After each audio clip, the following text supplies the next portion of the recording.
Donc, on va être dans Marc 10 aujourd'hui. Marc 10, puis on va parler ensemble de ce que Christ est en train d'enseigner à ses disciples. On est à la fin de l'enseignement principal de Jésus sur ce que c'est un vrai disciple de Christ, sur de quoi a l'air un vrai disciple de Jésus. Puis on va voir ensemble comment Jésus, est-ce qu'il vient mettre une conclusion à cet enseignement-là avant d'entrer en Jérusalem. La semaine prochaine, on va voir ensemble que Jésus arrive à Jérusalem. C'est l'entrée triomphale qu'on appelle sur le dos d'un âne. Puis on va voir ensemble la fin de sa vie. Il se dirige lentement vers la crucifixion et quels enseignements qui sortent de là. Mais ce matin, on est dans Marc 10, puis on va voir ensemble les versets 32 à 52. C'est une longue section, mais je vous invite à garder votre concentration, à fixer les yeux sur la Bible et à peut-être le lire dans votre tête en même temps que je vais faire la lecture du texte. Donc, entrons directement dans la parole de Dieu, dans Marc 10 à partir du verset 32. Marc 10, 32. Voici ce que la parole de Dieu dit. Ils étaient en chemin pour monter à Jérusalem, et Jésus allait devant eux. Les disciples étaient troublés et le suivaient avec crainte. Et Jésus prit de nouveau les 12 auprès de lui et commença à leur dire ce qui devait lui arriver. Voici, nous montons à Jérusalem, et le Fils de l'homme sera livré aux principaux sacrificateurs et aux scribes.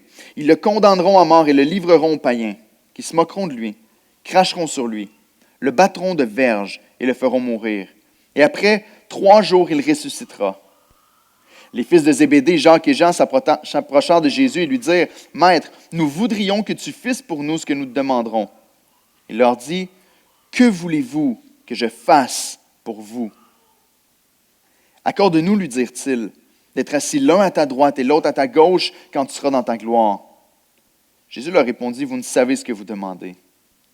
Pouvez-vous boire la coupe que je dois boire, ou être baptisé du baptême dont je dois être baptisé? » « Nous le pouvons, dirent-ils. Et Jésus leur répondit, « Il est vrai que vous boirez la coupe que je dois boire, et que vous serez baptisés du baptême dont je dois être baptisé. Mais pour ce qui est d'être assis à ma droite ou à ma gauche, cela ne dépend pas de moi, et ne sera donné qu'à ceux à qui cela est réservé. » Les 10 autres, ayant entendu cela, commencèrent à s'indigner contre Jacques et Jean. Alors Jésus les appela et leur dit, « Vous savez que ceux qu'on regarde comme les chefs des nations les tyrannisent et que les grands les dominent? Il n'en est pas de même au milieu de vous, mais quiconque veut être grand parmi vous, qu'il soit votre serviteur. Et quiconque veut être le premier parmi vous, qu'il soit l'esclave de tous. Car le Fils de l'homme est venu non pour être servi, mais pour servir et donner sa vie comme la rançon de plusieurs. » Ils arrivèrent à Jéricho, et lorsque Jésus en sortit avec ses disciples et une assez grande foule, le fils de Timée, Bar-Timée, mendiant aveugle, était assis au bord du chemin.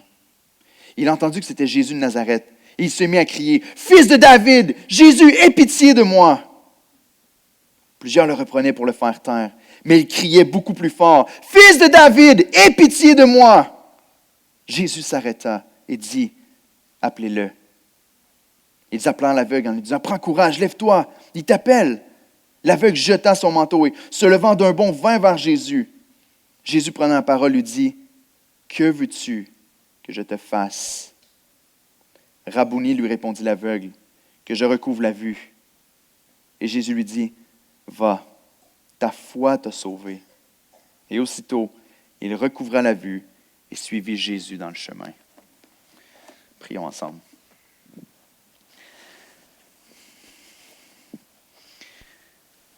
Éternel Dieu, on se tient sous ta parole ce matin en s'attendant à ce que ton esprit parle à nos cœurs et nous révèle Christ, fasse briller notre Dieu à nos yeux, qu'on soit émerveillé par ta grandeur et encore que tu nous changes, comme on l'a dit tantôt. Que tu nous transformes. Montre-nous, Seigneur, pourquoi tu as voulu que ce texte-là soit dans la parole. Pourquoi tu as voulu que ce texte-là nous soit transmis jusqu'à aujourd'hui. À quoi ça sert dans notre vie? Je te prie, Seigneur, d'éclairer notre intelligence, d'ouvrir notre cœur et de nous montrer qu'est-ce qu'on doit faire avec un texte comme celui-là. Aide-nous à vivre en accord avec ta parole réveillée. Seigneur, ce matin, je te prie d'enlever toute barrière intellectuelle, toute barrière de doute ou de crainte dans nos cœurs qui pourrait faire qu'on ne reçoive pas ta parole comme elle doit être reçue. On va être comme les Thessaloniciens qui ont reçu la parole de Dieu comme elle l'est vraiment, la parole de Dieu.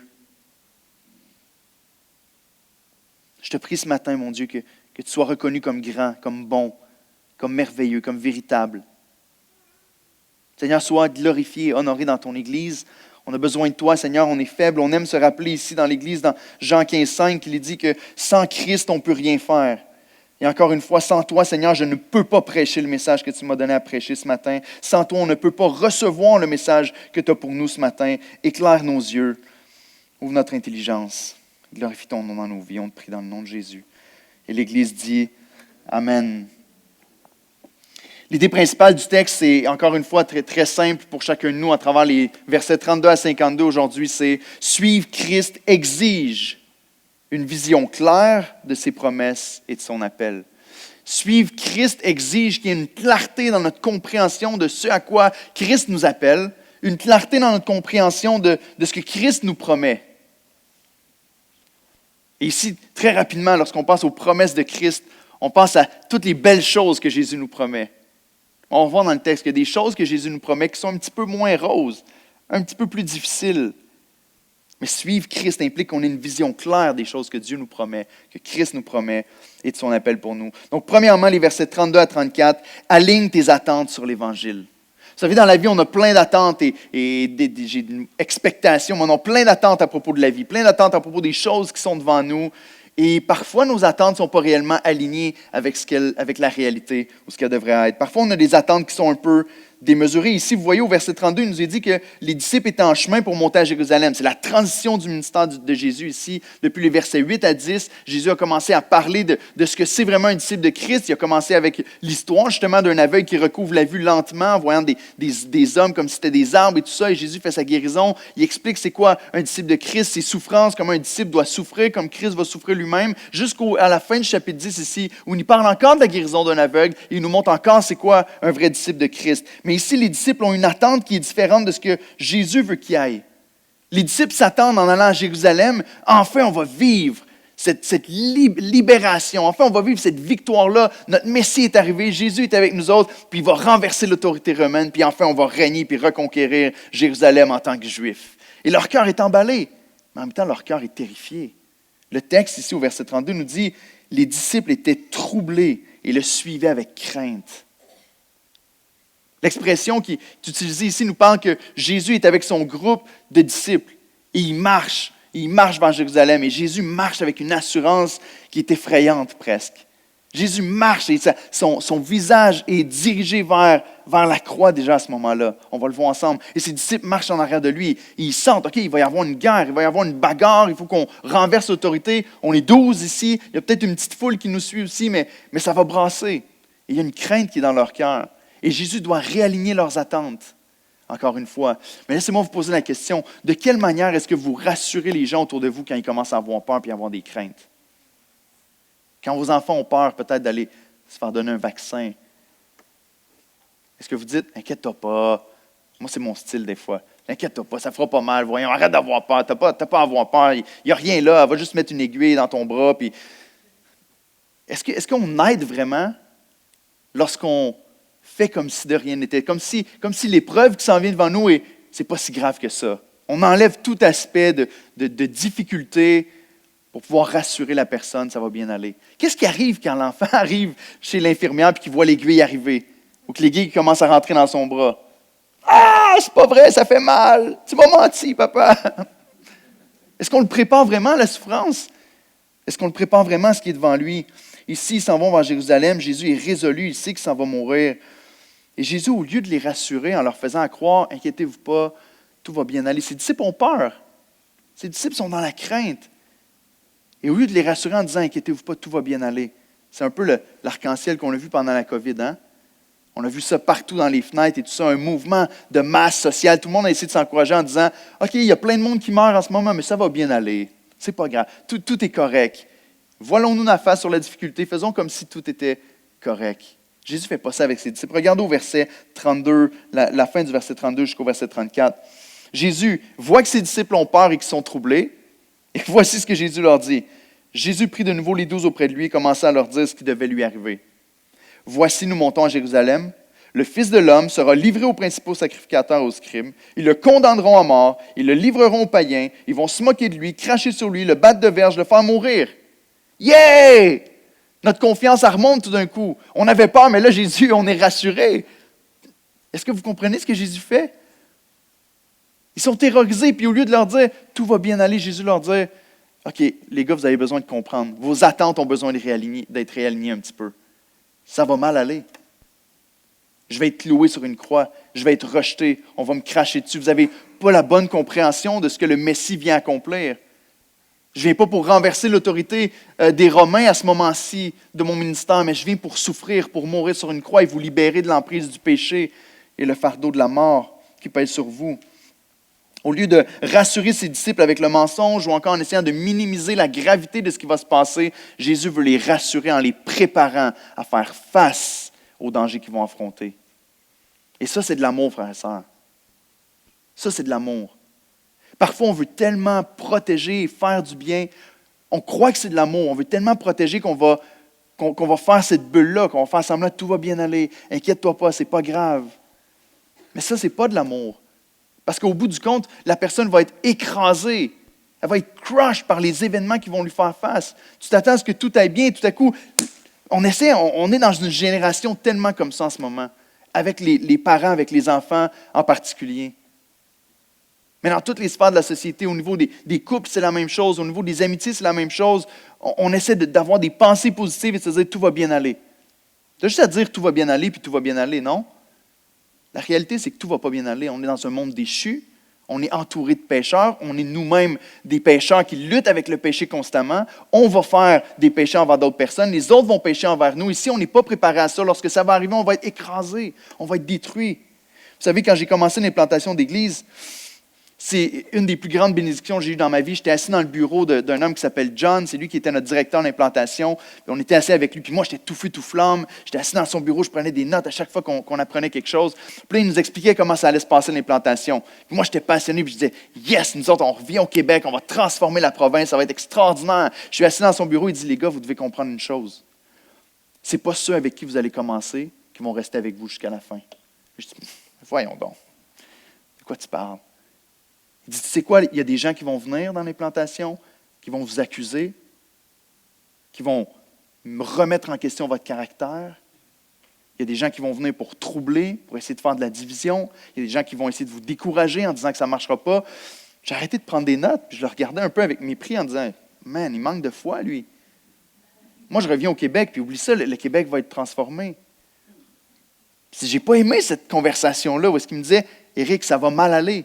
Tu t'en vas implanter une église, ça va être plus dur. Puis il y a un frère qui me partageait, j'ai fait du ministère dans la prison avec la plus haute sécurité au monde. C'est des gens qui sont condamnés à la prison à vie, qui ne sortiront jamais de prison, qui sont dans une cellule 23 heures sur 24 par jour. Ils sortent 1 heure pour aller marcher. C'est des gens, je m'assois avec eux, j'écoute leurs témoignages. C'est des gens au cœur dur. C'est difficile même d'entendre leur histoire. Et ça, c'est plus facile que d'implanter une église.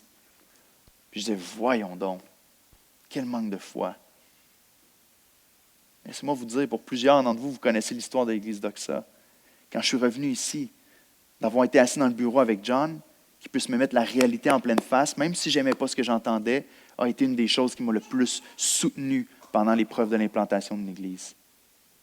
Parce que tout ce qu'il a dit est arrivé. Les problèmes sont arrivés. Les difficultés, on y a fait face, puis on continue de se faire face encore.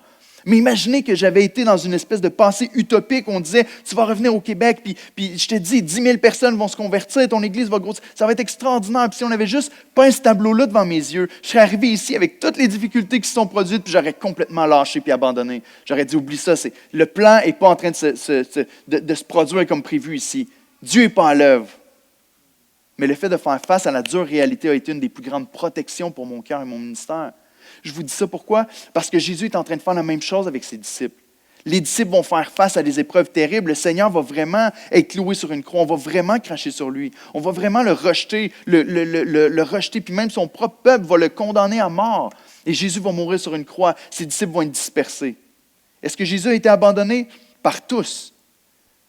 Est-ce qu'on peut définir le succès d'un ministère par le manque d'épreuves? Pas du tout. Jésus était seul sur la croix. Il n'y en avait plus un avec lui.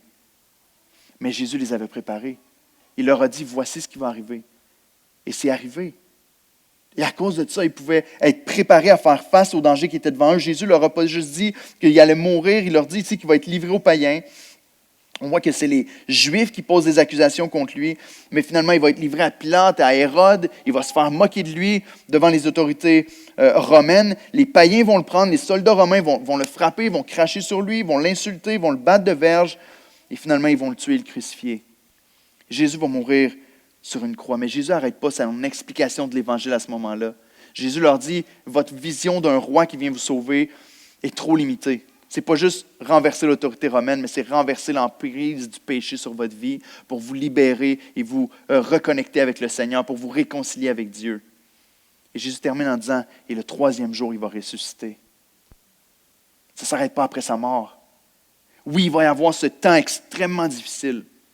Vous allez m'abandonner, et à votre tour, après plus tard, vous allez aussi être persécuté.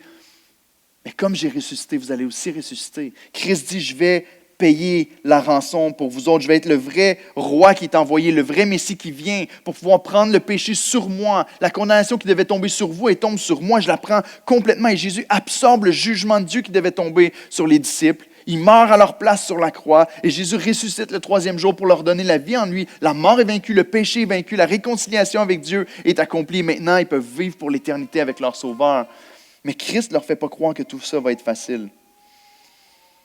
Écoute ceci, tu as besoin d'être préparé à faire face à la réalité et pas d'être dorloté jusqu'en enfer.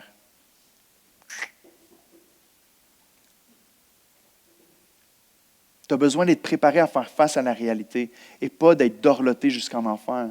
Beaucoup trop souvent, on est tenté de faire plaisir aux autres, on est tenté de vouloir donner un message qui est juste positif dans un sens. L'Évangile est positif, écoutez-moi bien, mais des fois on essaie d'enlever l'aspect choquant de la croix et l'aspect choquant de l'Évangile parce qu'on ne veut pas être détesté par les hommes et on ne veut pas leur faire de la peine.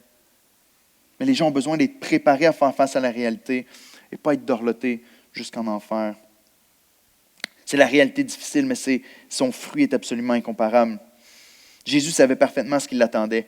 Il était prêt à faire face à ce qui l'attendait, à sa condamnation, mais il savait aussi que ses disciples allaient expérimenter le martyre, l'oppression, le jugement comme lui l'avait subi. Comme un bon berger puis un bon leader les prépare à ce qui s'en vient pour qu'au moment où ça arrive, les disciples puissent s'en rappeler. Comme moi, je me suis rappelé dans la difficulté. Et John, dans son bureau, m'avait dit que ça allait se passer. Et c'est arrivé. Ceux qui ont commencé avec nous ne sont plus aucun là aujourd'hui. C'est arrivé. Une des choses qu'il m'a dit, c'est « Éric, le temps, tu vas avoir des accusations, mais le temps et la vérité marchent main dans la main. » Oh, combien cette parole-là a été un réconfort pour mon cœur depuis le début. Il y a des accusations qui sont faites, mais le temps et la vérité marchent main dans la main. Et la vérité va finir par venir à la lumière. Dans les temps les plus difficiles, et ici, les disciples peuvent se rappeler des paroles de Jésus. Lorsque la persécution vient, lorsque Jésus est cloué sur une croix, les disciples vont être capables de se rappeler « OK, ça faisait partie du plan. La persécution devait venir avant la gloire. » C'est pas facile, c'est pas le fun. Mais d'une manière, c'est normal. Ça fait partie de l'appel. Je suis désolé, peut-être qu'une des raisons pour laquelle tu souffres autant aujourd'hui, c'est qu'on t'a dorloté dans ta vie tellement trop. Peut-être que dans ta vie, on t'a couvert comme ça, puis on t'a fait croire que tout serait facile, que tout serait rose. Peut-être qu'on t'a fait croire qu'on t'a dépeint une vision de la vie chrétienne qui était un chemin pavé d'or, que tu allais marcher dessus, puis que tous les gens allaient t'acclamer, puis que ça allait être facile pour le reste de ta vie. J'ai entendu des gens me dire ça au début de ma vie chrétienne. Donne ta vie à Jésus, puis tout va changer, tout va être facile, tout va être beau. Eh boy, c'était le contraire. Peut-être qu'on a essayé de te protéger. Par amour, oui. Peut-être qu'aujourd'hui, tu n'arrives pas à te réjouir dans ta vie parce que des personnes bien intentionnées ont voulu te protéger du mal qui allait t'entourer, sans se rendre compte que ça allait te rendre plus faible ou du compte n'est pas plus fort. Écoutez, si nos attentes ne sont pas réelles, le découragement nous guette, c'est sûr. Si nos attentes face à la vie ne sont pas réelles, le découragement nous attend. C'est sûr. Si nos attentes ne sont pas réelles, les coups qu'on aurait pu encaisser vont finalement nous détruire. Donc, je te pose la question, est-ce que tes attentes du mariage étaient réelles ou sont réelles en ce moment si tu n'es pas marié? Le jour où je vais me marier, tout va être tellement extraordinaire. Vous savez, dans ma folie, avant mon mariage, il y a de ça plus de 17 ans maintenant, je me rappelle prier Dieu et dire « Seigneur, reviens pas avant que je me sois marié. » Ça va arriver, ça? Je sais que Jésus va revenir et ça va être glorieux, mais attends après mon mariage, Seigneur, parce que ça va être vraiment le top de ma vie. Est-ce que tes attentes face au mariage sont réelles? Parce que s'ils ne sont pas réels, si tu ne t'attends pas à ce que le mariage soit difficile à certains moments, si tu ne t'attends pas à ce qu'ensemble, vous allez devoir faire face à certains défis, mais lorsque les défis vont arriver dans ton mariage, tu vas être écrasé puis détruit. Mais si tu t'y attends, si tu sais que ça va venir un jour, tu vas être préparé, puis tu vas être préparé à y faire face avec foi, puis en te reposant en Christ, pas dans ton époux ou ton épouse. Est-ce que tes attentes de la vie de famille étaient réelles avant d'avoir des enfants? Ou est-ce que tes attentes de la vie de famille sont réelles en ce moment si tu n'as pas d'enfants? Le jour où on va avoir des enfants, notre vie va changer, puis ça va être extraordinaire. Juste avoir un enfant qu'on peut prendre dans nos bras, qu'on va chérir, qui va nous donner de l'amour. Tu ne t'attends pas jamais quand tu penses avoir des enfants, que peut-être un jour il va se tourner vers toi et te dire « Je t'haïs! » Non, ça n'arrive pas chez vous, ça. Ça n'arrive pas chez vous, ça arrive ailleurs. Est-ce que tes attentes envers la vie de famille, de penser que ça va être le summum du bonheur de ta vie, sont réelles? Ou est-ce que tu réalises que ça aussi, c'est un lieu de grande sanctification, la famille? Est-ce que tes attentes envers tes amitiés, envers le défi de l'école, envers la vie chrétienne sont réelles? Parfois, on veut tellement protéger nos proches en leur évitant toute souffrance qu'on ne les prépare pas à faire face à la souffrance et qu'ils sont écrasés par la souffrance quand elle arrive. Le Seigneur nous montre ici que l'amour prépare l'être aimé à faire face à la réalité. Il les prépare. Voici ce que ça va être. Au lieu de les dorloter pour ne pas les blesser. Parents, si vous avez des enfants, préparez-les à la souffrance. C'est une des plus belles marques d'amour que vous allez pouvoir leur donner dans votre vie. Essayez pas de les dorloter en leur faisant croire que tout va être facile. C'est pas vrai que si dans notre vie on applique A plus B, ça va faire en sorte que tous les gens vont nous respecter, nous honorer puis nous aimer pour le reste de notre vie. La réalité, c'est comme je l'ai dit, on vit dans un monde pécheur. Les gens vont t'haïr à un certain moment. Il y a des gens qui ne t'aimeront pas un jour. Il y a des gens qui vont s'opposer à toi. Il y a des gens qui vont te blesser, qui vont te faire du mal. Prépare-les à ça. On ne vit pas dans un monde de plastique où tout est beau, où tout est rose.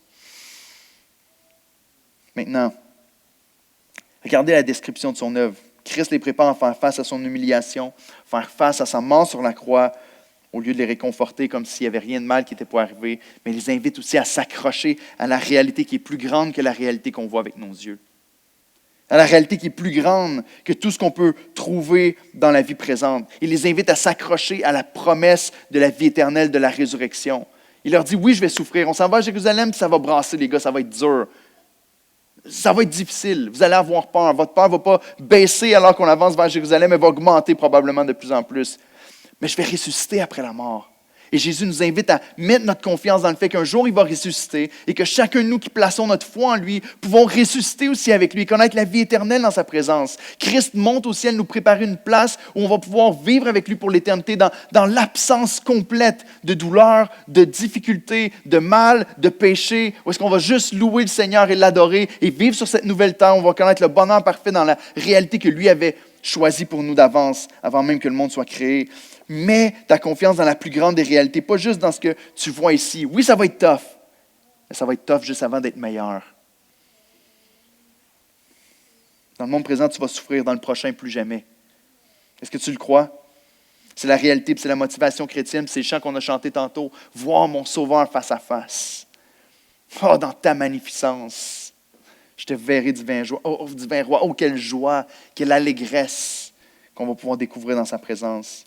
Frères et sœurs, l'évangile que Jésus annonce doit être devant nos yeux chaque jour pour que nos attentes soient bien alignées avec l'évangile.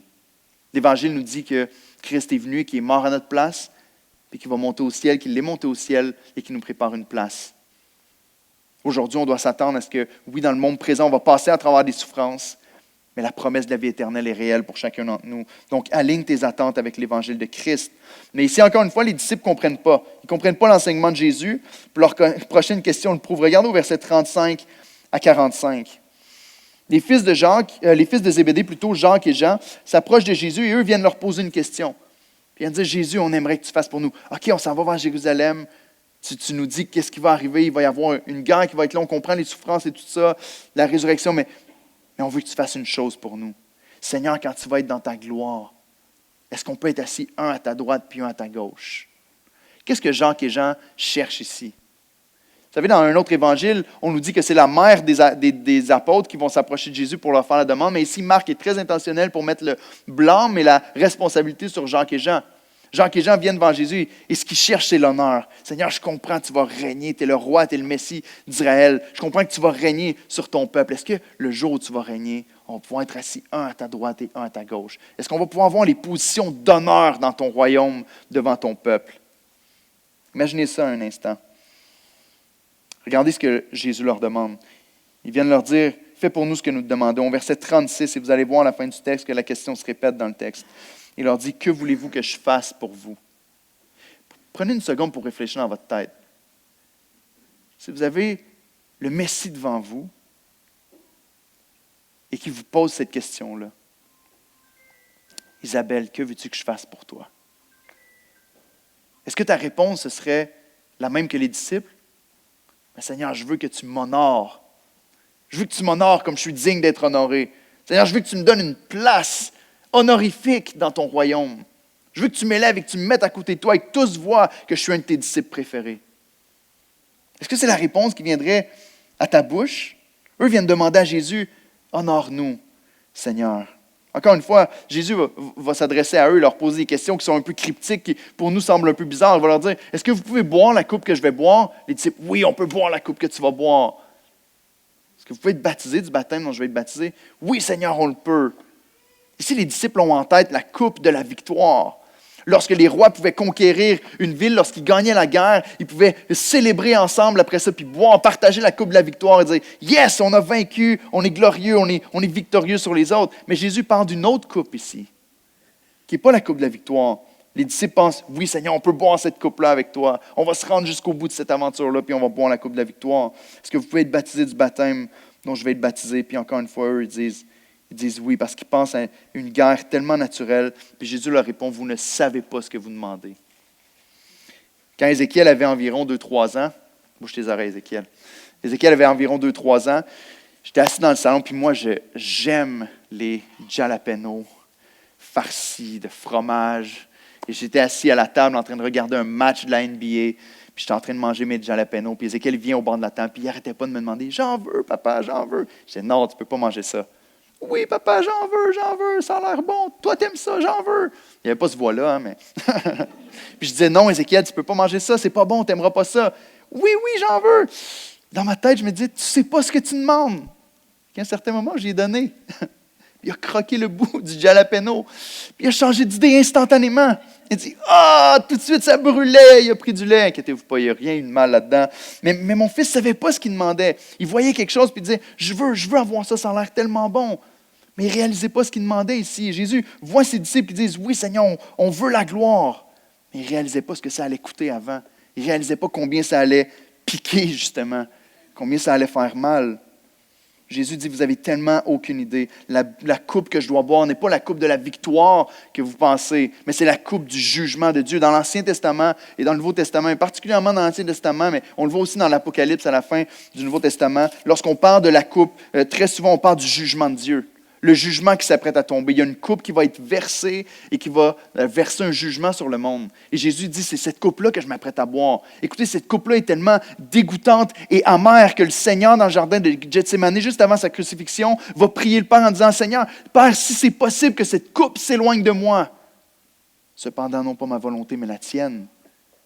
Cette coupe-là était tellement effrayante pour lui de boire le jugement qui était pour tomber sur les autres, le jugement que lui ne méritait pas. Il mérite l'amour, il mérite la gloire. Mais pourtant, le Fils de Dieu, qui a vécu une vie parfaite, qui s'apprête à boire la coupe du jugement qui repose et qui était destinée aux méchants, va suer des grumeaux de sang dans le jardin de Gethsémani tellement c'était intense l'anxiété qui l'habitait à cause de la coupe de la colère qui était devant lui.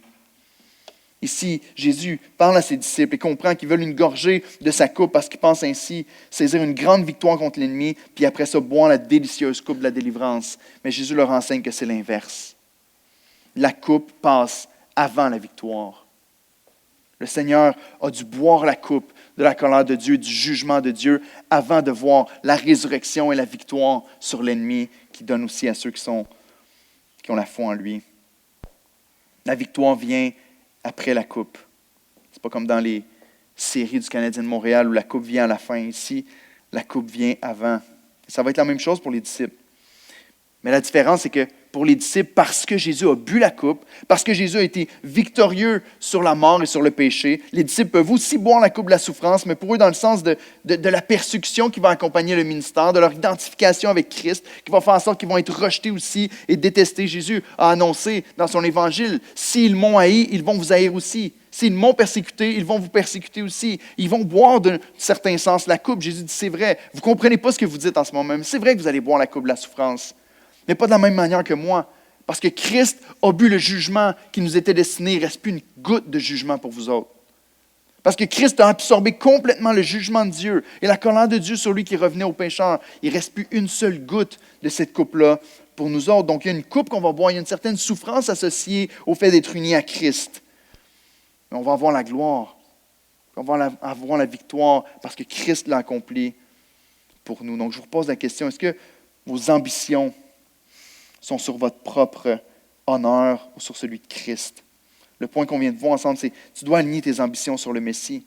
Très souvent, nos ambitions sont alignées sur notre propre résultat, notre propre élévation, notre propre grandeur. Et Jésus va adresser ça tout de suite après. Les versets 41 à 45 nous parlent et vient reprendre les disciples parce que les autres entendent Jacques et Jean en parler, comme si eux ne désiraient pas l'honneur.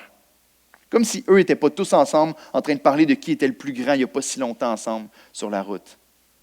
Comme si eux n'étaient pas en train de se comparer les uns les autres. Même Pierre qui approche le Seigneur et qui va lui dire, « Seigneur, tous eux autres, ils vont t'abandonner, mais moi, je ne vais pas t'abandonner. » Puis là, ils agissent en étant indignés de Jacques et Jean qui demandent une position d'honneur. Puis Jésus va leur donner un petit enseignement qui va adresser leur cœur. Parce qu'en réalité, on parle d'une idole du cœur ici. De vouloir constamment monter sur le trône dans nos vies. Regardez les versets 41 à 45. Il nous est dit ici, les 10 ayant entendu cela commencèrent à s'indigner contre Jacques et Jean. Jésus les appela et leur dit, « Vous savez que ceux qu'on regarde comme les chefs des nations les tyrannisent et que les grands les dominent, il n'en est pas de même au milieu de vous. Mais quiconque veut être grand parmi vous, qu'il soit votre serviteur. Et quiconque veut être le premier parmi vous, qu'il soit l'esclave de tous. Car le Fils de l'homme est venu, non pour être servi, mais pour servir et y donner sa vie comme la rançon de plusieurs. » Ici, on a ce qu'on appelle la vraie grandeur. Le Seigneur est en train de recalibrer, de réaligner leur ambition. Vous voulez chercher l'honneur, vous voulez chercher à être assis là à ma droite, là à ma gauche, à être élevé sur la terre. Voici le vrai honneur, voici le vrai amour, voici la vraie gloire, voici la vraie grandeur. Et c'est quoi être vraiment le premier dans la vie? C'est de se faire serviteur de tous. Tout le monde ici dit amen à ça. Hein? C'est votre mode de vie constamment, au travail, dans votre famille, c'est de se faire serviteur de tous, non? Le plus grand, c'est celui qui va se faire serviteur de tous. Jésus l'enseigne de plusieurs manières, puis à répétition dans les 4 évangiles. Il donne des exemples à travers sa propre vie en disant, vous devez m'imiter et faire comme moi. Puis ici, ça se résume à s'aimer et à aimer l'autre, à aimer plutôt les uns les autres comme Christ nous a aimés. Parce que Jésus donne son exemple. Il dit, voici de quelle manière vous devez vivre, car le Fils de l'homme est venu non pour être servi, mais pour servir et pour donner sa vie comme rançon. La rançon, c'est le rachat, c'est de ce mot-là qu'on a le mot rédemption.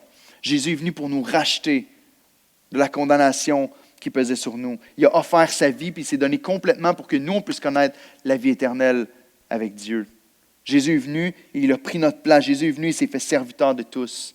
Vous vous rappelez dans Jean 13 combien le Seigneur, la Bible nous dit qu'il a mis le comble à son amour. En se déshabillant, en prenant ses vêtements, puis en s'humiliant comme le plus simple des serviteurs pour laver les pieds de ses disciples. Et la Bible nous dit qu'il a mis le comble à son amour à ce moment-là. Les hommes recherchent la gloire, recherchent à être élevés. Pourtant, Christ dit, si tu veux être le plus grand, tu dois te faire serviteur de tous. Si on est honnête avec nous, ce n'est pas nécessairement le mode de vie qu'on embrasse le plus souvent. De quelle manière est-ce que vous êtes venu ce matin à l'église, que vous êtes embarqué dans votre voiture et pendant que vous roulez pour venir à l'église, dans votre tête, vous vous êtes dit, j'espère que le message va être bon pour moi aujourd'hui. J'espère que la louange va me faire du bien. J'espère que je vais recevoir et que je vais être béni. Combien d'entre vous, dans la voiture, pendant que vous veniez à l'église ce matin, vous êtes dit, j'espère que je vais avoir des moyens et des occasions de pouvoir servir mes frères et sœurs à l'église. Honnêtement, répondez dans votre cœur. Combien d'entre vous êtes approchés ici? Vous savez, je suis pareil comme vous autres. Même que trop souvent, le dimanche matin, quand je m'en viens ici, puis quand je suis en train de préparer mon message pendant la semaine, trop souvent, je pense à si les gens vont m'aimer quand ils vont m'entendre, si les gens vont aimer le message que je suis en train d'apporter. Trop souvent, je pense à ce que vous allez penser de moi, au lieu d'arriver ici en me disant, Seigneur, est-ce que tu peux m'aider à les aimer comme je dois vraiment les aimer? Est-ce que tu peux m'aider à les servir avec un cœur rempli d'amour pour eux, au lieu de me présenter devant l'Église en disant « J'espère qu'ils vont trouver que j'ai fait un bon sermon ce matin et qu'ils vont bien m'aimer. » On est tous pareils. Combien trop souvent on cherche à être servi plutôt qu'à servir les autres? Jésus nous montre la vraie grandeur, puis il renverse encore une fois notre mentalité. Il dit trop souvent on pense que la vraie grandeur, c'est de dominer sur les autres. Il dit ici, les grands de ce monde les tyrannisent et les dominent. On pense que c'est de marcher sur les autres et de monter les échelons pour pouvoir se faire un nom. J'espère que quand je vais venir à l'Église ce matin, les gens vont reconnaître mes dons et vont pouvoir m'élever un peu plus à la position que je mérite vraiment. Ou est-ce que tu t'approches en disant « J'espère que je vais avoir l'opportunité de pouvoir servir mes frères et sœurs. » Les enfants, vous êtes ici ce matin avec nous autres dans l'Église. Il y en a quelques-uns qui sont là. Vous voulez savoir c'est quoi être le plus grand dans votre famille? Fais le ménage de ta chambre. Quand ton petit frère ou ta petite sœur renverse un verre de lait sur la table, au lieu de dire « Ah! » lève-toi puis ramasse le dégât que ton petit frère ou ta petite sœur a fait. Épouse, vous voulez savoir c'est quoi la vraie grandeur dans un couple? Est-ce que vous prenez le temps de vous poser la question pendant la semaine, comment est-ce que je peux servir mon époux, mon épouse cette semaine? Que vous mettez dans votre horaire de dire, je vais faire ceci cette semaine pour pouvoir servir et élever mon époux ou mon épouse. Vous savez, le Christ est en train de nous enseigner un principe très clair. La vraie grandeur, ce n'est pas de paraître devant les gens. La vraie grandeur, c'est qui tu es vraiment dans ton cœur. La vraie grandeur, c'est d'être comme Christ puis d'élever les autres pour essayer de faire des autres, des personnes qui vont être proches du cœur de Dieu, d'essayer d'encourager et d'aider les autres à s'épanouir dans leur vie au lieu d'écraser les autres pour essayer de moins prendre la position d'élévation. Employé, tu vas être le plus grand au travail. Ne cherche pas les honneurs. Saisis pas toutes les petites occasions de dire ouais, lui, il n'a vraiment pas réussi là-dedans, mais si tu veux, je peux reprendre son travail. Est-ce que tu peux reprendre son travail en cachette, puis l'aider, puis dire hey, je t'ai aidé ici, si tu veux, je peux t'aider la prochaine fois. Je peux t'aider à comprendre comment je le fais mieux. J'ai travaillé dans un couche-tard, il y a de ça, des lunes. Et très souvent, c'est pareil comme dans les shops. J'ai travaillé dans des shops aussi, des shops de plancher de bois franc, puis c'était la même chose. Il y avait tout le temps une guéguerre entre les chiffres de jour et les chiffres de nuit. Vous connaissez ça, hein? Ah, les chiffres de jour ont fait plus de production cette nuit. Ce jour-ci, les chiffres de nuit ont fait plus de production. Puis, est-ce qu'on peut essayer de se servir? Puis vraiment, si tu veux être le plus grand dans ton travail, tu vas être celui qui va en faire plus. Tu vas travailler comme si la compagnie t'appartenait. Et pas juste pour avoir ta paye et partir le plus vite possible. Laisse l'esprit à ce moment-ci pointer dans ton cœur les endroits où tu cherches à être le plus grand dans ta vie. Demande à Dieu de te montrer tout de suite pendant que tu es assis là. Seigneur, montre-moi les sphères de ma vie où j'essaie de m'élever au lieu de m'abaisser puis de servir les autres, puis d'élever les autres auprès de toi. Tu veux appliquer tout de suite ce message-là? En partant ici ce matin, si tu es membre de l'Église d'Oxa, il y a des feuilles qui sont sur la table en arrière et tu peux aller remplir une feuille écrire ton nom sur une feuille pour dire voici, je veux servir dans un des ministères de l'Église. Est-ce que tu viens juste pour consommer? Attention, c'est dangereux quand je dis ça, parce que ce n'est pas une forme de manipulation, de vous faire sentir de la culpabilité pour que vous puissiez servir dans l'Église, mais c'est un amour que j'ai pour vous. Encore une fois, on doit dire les vraies choses si on aime les gens. Il y a un bonheur et une joie à servir le Seigneur que tu vas connaître juste au moment où tu vas commencer à servir les autres. Tu veux le mettre en pratique? Prends une boîte Enfant Noël en partant. Ça ne donne absolument rien à l'Église. Ça nous ramasse absolument aucun dollar et rien. Tu prends une boîte puis tu l'envoies. Tu as vu, l'Évangile est présenté à chaque enfant qui va recevoir la boîte. Prends une boîte, prends tes enfants, prends ta famille puis dis-leur, cette année, là, est-ce que vous voulez qu'à place de se faire des cadeaux exorbitants, on va donner à des enfants qui n'ont rien et qui vont recevoir l'Évangile à travers cette boîte-là? Tu veux l'appliquer tout de suite? Mets une note dans ton téléphone cette semaine pour te rappeler de servir ceux qui vivent sous le même toit que toi. Puis si tu vis tout seul, mets une note dans ton téléphone pour te rappeler de servir tes frères et sœurs à l'Église. D'appeler cette semaine, puis d'encourager quelqu'un. La réalité, c'est qu'on a profondément besoin du Saint-Esprit pour aligner notre cœur avec celui de Christ, pour chercher la vraie grandeur et pas la gloire humaine. Et je termine avec la fin du texte, il nous parle, et Jésus ici, dans la manière dont Marc a écrit son évangile, il ne fait pas juste nous enseigner ces choses-là, on ne va pas juste l'enseignement du Seigneur sur aligner nos attentes sur l'Évangile, aligner nos ambitions sur le Messie, mais en plus de ça, il nous donne un exemple très, très concret avec Bartimée. Regardez avec moi au verset 46 et 52, c'est le dernier point pour aujourd'hui. Verset 46 nous dit, « Ils arrivèrent à Jéricho, et lorsque Jésus en sortit, avec ses disciples, avec une assez grande foule, le fils de Timée, Bartimée, mendiant aveugle, était assis au bord du chemin. Il entendit que c'était Jésus de Nazareth et il se mit à crier, « Fils de David, Jésus, aie pitié de moi. » Plusieurs le reprenaient pour le faire taire, mais il criait beaucoup plus fort, « Fils de David, aie pitié de moi. » Jésus s'arrêta et dit, « Appelez-le. » Ils appelèrent l'aveugle en lui disant, « Prends courage, lève-toi, il t'appelle. » L'aveugle jeta son manteau et se levant d'un bond vint vers Jésus. Jésus prenant la parole lui dit, la même question qu'il a posée aux disciples juste avant. « Que veux-tu que je te fasse? » « Rabouni, lui répondit l'aveugle, que je recouvre la vue. Et Jésus lui dit, va, ta foi t'a sauvé. Aussitôt, il recouvra la vue et suivit Jésus dans le chemin. Quand on parle d'avoir des bonnes attentes, cet homme-là est le modèle. Et la même chose en ce qui concerne les ambitions. Vous voyez comme il s'attend à Jésus, puis il ne se laisse pas décourager par l'opposition.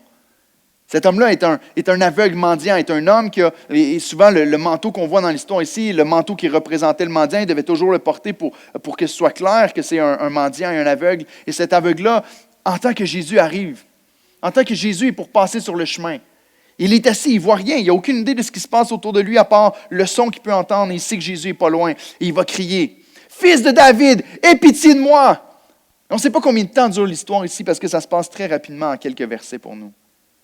Mais ce que le texte nous dit, c'est que les gens vont se mettre autour de lui et vont lui dire « Arrête de déranger le maître. Arrête de crier vers lui. » Les gens le reprennent pour le faire taire. Mais tu regardes ses ambitions, tu regardes ses attentes. Cet homme-là a compris que Jésus était le fils de David. C'est drôle parce que Marc fait ça depuis le chapitre 8 jusqu'au chapitre 10. Il nous montre l'exemple d'un aveugle pour nous faire comprendre le fait que les disciples et les gens qui entendent le message de l'Évangile autour sont vraiment aveugles à la vérité. Et l'aveugle est celui qui, en fait, voit plus clair que les disciples qui sont autour de Christ. Et l'aveugle a une vision très claire de qui est Jésus. C'est le fils de David. Oui, c'est le Messie qui va être annoncé. Mais lorsque David est mort et lorsque ça a échoué, lorsque Salomon est devenu roi après lui et que lui aussi a échoué, la réalité a été que les gens et les prophètes ont commencé à annoncer le fils de David comme étant le Messie qui allait venir plus tard, qui allait libérer son peuple. Comme je vous ai dit, les disciples s'attendent à un Messie qui va renverser Rome. Mais ceux qui comprenaient vraiment ce que la parole voulait dire, ils comprenaient qu'il y avait un Messie qui allait venir pour les délivrer de l'oppression du péché. Et lorsqu'il crie « Jésus, fils de David, aie pitié de moi », l'aveugle comprend mieux que les disciples qu'est-ce que Jésus est venu accomplir. Jésus lui dit « Que veux-tu que je te fasse ?» Et Marc vient mettre en contraste la réponse des disciples avec la réponse de l'homme aveugle. Que veux-tu que je te fasse? Seigneur, donne-nous l'honneur et la gloire. Fais-nous asseoir l'un à ta droite et l'autre à ta gauche. Qu'est-ce que l'aveugle répond? Que veux-tu que je te fasse? Aie pitié de moi. Je reconnais que tu es le sauveur qui a compassion de son peuple et qui vient pour nous libérer. Libère-moi. Viens, sauve-moi, donne-moi la vue. Jésus lui donne la vue et à ce moment-là, il se lève. Tout de suite, il laisse son manteau et sa vieille vie de mendiant et il part à la suite du Christ et il commence à vivre comme un disciple de Jésus. La transformation est instantanée. Il n'a pas juste recouvert la vue comme plusieurs autres qu'on voit être guéris dans l'Évangile et finalement, il part dans sa direction puis il oublie Jésus. Il est guéri, mais il savait qui était Jésus. Il voyait clairement. Il se lève puis il se met à marcher à la suite de Christ. Voici ce qu'un commentateur biblique a dit ici. Il a dit la section centrale de Dispola en Marc, de Jésus qui enseigne sur ce que c'est un vrai disciple, est en serre-livre entre deux histoires de guérison d'hommes aveugles, au chapitre 8 et au chapitre 10. La première est partielle et graduelle, la première guérison. Partielle et graduelle, l'homme voit les hommes comme des arbres, puis ensuite il les guérit pleinement, correspondant de manière figurée au manque de compréhension de l'identité de la mission de Jésus de la part des disciples. La guérison de l'aveugle qui est progressive, correspond aux disciples qui ne voient pas clairement et que ça prend du temps avant qu'ils saisissent vraiment qui est Jésus. Il continue en disant, la deuxième, celle qu'on voit ici avec Bartimée, est immédiate et complète, signalant l'achèvement de l'enseignement de Jésus sur les disciples-là. Bartimée devient un disciple paradigmatique en faisant ce que le jeune homme riche avait refusé de faire, en suivant Jésus sur le chemin. Ce qu'il est en train de dire ici, c'est que Bartimée devient un modèle de ce que c'est que de vraiment être un disciple de Jésus. Que de vraiment comprendre qui est Christ. L'aveugle voit plus clair que ceux qui ont les yeux ouverts. L'aveugle comprend qui est Christ. Et lorsque Jésus l'appelle, il se lève et il marche à sa suite. En résumé, Bartimée est donné comme le bon exemple d'un disciple de Christ, en contraste avec la foule et même avec les disciples. Non seulement en ce qui concerne sa foi, mais dans le contexte immédiat, sa réponse à la question « Que veux-tu que je te fasse ?» Et je termine avec ça. « Que veux-tu que je te fasse ?» Au lieu de chercher l'honneur, au lieu de chercher à être élevé par le roi premier, le Messie d'Israël, Marc vient comme juxtaposer les deux récits.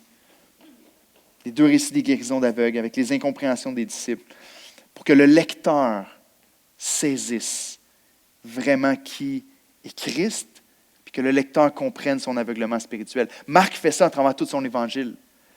Marc laisse des questions en suspens dans son évangile pour que le lecteur qui est en train de lire son évangile puisse se poser la question. Il pose une question, puis il ne répond pas. Vous vous rappelez de cet événement où les disciples sont dans une barque, puis il y a une grande tempête qui se lève. Vous vous rappelez de ça? Non, Jésus est dans la barque, il dort, ses disciples le réveillent, puis ils disent « Tu t'inquiètes pas qu'on périsse », puis Jésus se lève, puis avec une parole, il fait calmer la tempête. Et ça finit comment ce récit-là dans Marc 4? Ça finit avec les disciples qui disent « Qui est donc celui-ci » auquel obéissent même les vents et la mer? Puis la réponse n'est pas donnée. Marc utilise une technique littéraire pour nous dire qui est donc celui-ci. Puis la réponse ne vient pas. Les disciples ça reste en suspens. Le lecteur lit ça et se dit c'est vrai. C'est qui ça, celui qui peut contrôler la nature? En quelque part, la réponse est dans la question. De dire, le seul qui peut contrôler la nature, c'est Dieu, mais il ne donne pas la réponse. Puis ici, encore une fois, que veux-tu que je te fasse? La question qui est répétée par 2 fois dans le texte ici, et pour que toi et moi, lecteurs, on puisse regarder au texte et à ce qui se passe ici, puis se poser la question, qu'est-ce que je veux que Jésus me fasse? Et je veux te suggérer ce matin que la seule bonne réponse est celle que Bartimée donne. Je veux te suggérer ce matin que tu n'as pas encore compris réellement qui est Christ. Tant que ta réponse à « que veux-tu que je te fasse » n'est pas « aie pitié de moi, Seigneur, sauve-moi ». Je veux mettre ma confiance en toi pour mon salut. Sauve-moi, Seigneur, pour que je puisse marcher à ta suite. Si tu es ici ce matin et que tu ne connais pas Jésus comme ton sauveur, tu te poses des questions sur qui est Christ, tu n'es pas certain. Tu te dis, mais je ne sais pas qu'est-ce que je veux qu'il me fasse. J'aimerais qu'il m'enlève la douleur dans ma vie. Il ne le fera pas. J'aimerais qu'il m'enlève les souffrances dans ma vie. J'aimerais qu'il me donne juste une belle vie où tout est facile. Ce n'est pas sa promesse. Il faut que tu aies des attentes qui sont réalistes. J'aimerais qu'il me fasse passer tout de suite dans la gloire. J'aimerais arriver au ciel puis retrouver tous les gens que j'aime. J'aimerais trouver toutes les richesses dans lesquelles j'ai pris plaisir sur la terre. Jésus ne fera pas ça. La plus grande richesse au ciel, c'est Christ lui-même. Et tant que tu n'as pas réalisé que Christ est le Sauveur, mais aussi le plus grand trésor de l'univers, tu n'as pas encore répondu comme il faut à la question « Que veux-tu que je te fasse ?» Si tu es déjà un chrétien ici ce matin, pense pas que c'est une question qui va juste au début de ta vie chrétienne. Pense pas que c'est une question ou une réponse que tu dois donner juste au début de ta vie chrétienne en disant « je dois mettre ma foi en lui, je dois dire « Aie pitié de moi » au début de ma vie chrétienne. La Bible nous enseigne, et on l'a vu à travers la série d'Antite aussi, qu'on a besoin de Christ chaque jour de nos vies jusqu'à la fin. Tu es sauvé en Jésus-Christ. C'est vrai, Jésus t'a justifié en mourant à ta place sur la croix, mais tu continues d'être sauvé jusque dans la vie éternelle en demeurant connecté puis en restant accroché à Christ puis en disant chaque jour de ta vie, Seigneur, aie pitié de moi, garde-moi dans tes voies. Est-ce que ce n'est pas ce que Jésus enseigne dans la prière en Matthieu 6? Jésus nous enseigne à prier, Seigneur, garde-moi de la tentation, délivre-moi du mal. Ce n'est pas quelque chose qu'on demande une fois dans notre vie, c'est continuel. Donc ce matin, je veux t'inviter à prendre un temps. Jérémie peut s'approcher pour venir nous diriger dans un dernier chant, mais je veux t'inviter à laisser l'Esprit, encore une fois, parler à ton cœur. Alors qu'on va chanter un chant comme une prière, comme une réponse au Seigneur, je veux t'inviter à demander à Dieu à parler à ton cœur à ce moment-ci. Seigneur, est-ce que je me confie encore en toi? Est-ce que je comprends réellement qui tu es? Est-ce que je comprends réellement que tu es le sauveur de mon âme? Est-ce que ma prière est plus, Seigneur, donne-moi les honneurs et fais-moi, élève-moi, au lieu de dire, Seigneur, aie pitié de moi. Je suis faible et laissé à moi-même, c'est sûr que je vais m'égarer de ton chemin. Prends-moi, garde-moi, Seigneur. Père éternel, je veux te prier ce matin pour ma propre vie, pour mon propre cœur, parce que je suis pareil comme les disciples ici. Je regarde à l'histoire et je ne suis pas comme le Sauveur, je ne suis pas comme Jésus. Je ne suis même pas comme Bartimée, Seigneur. J'ai besoin que tu réalignes constamment mon cœur, mes attentes, mes ambitions, avec l'Évangile, avec l'exemple que tu nous as laissé quand tu es venu sur terre.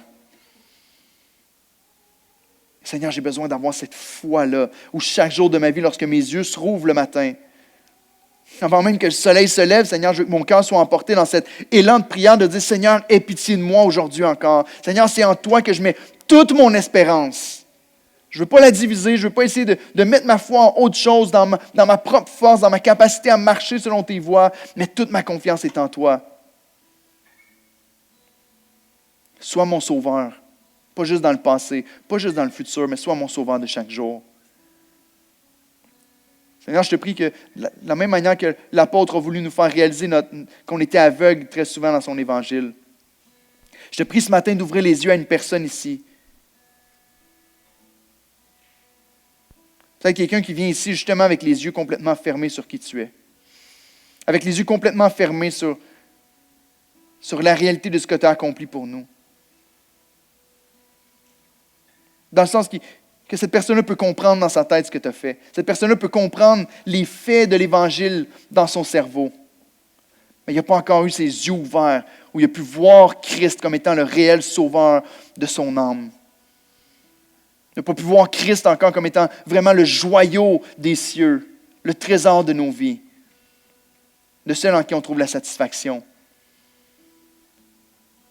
Je te prie, Éternel, d'agir dans le cœur ce matin. Sauve encore. On prie ces choses dans le nom de notre précieux Sauveur et Seigneur Jésus-Christ. Amen. Je t'invite à vous lever.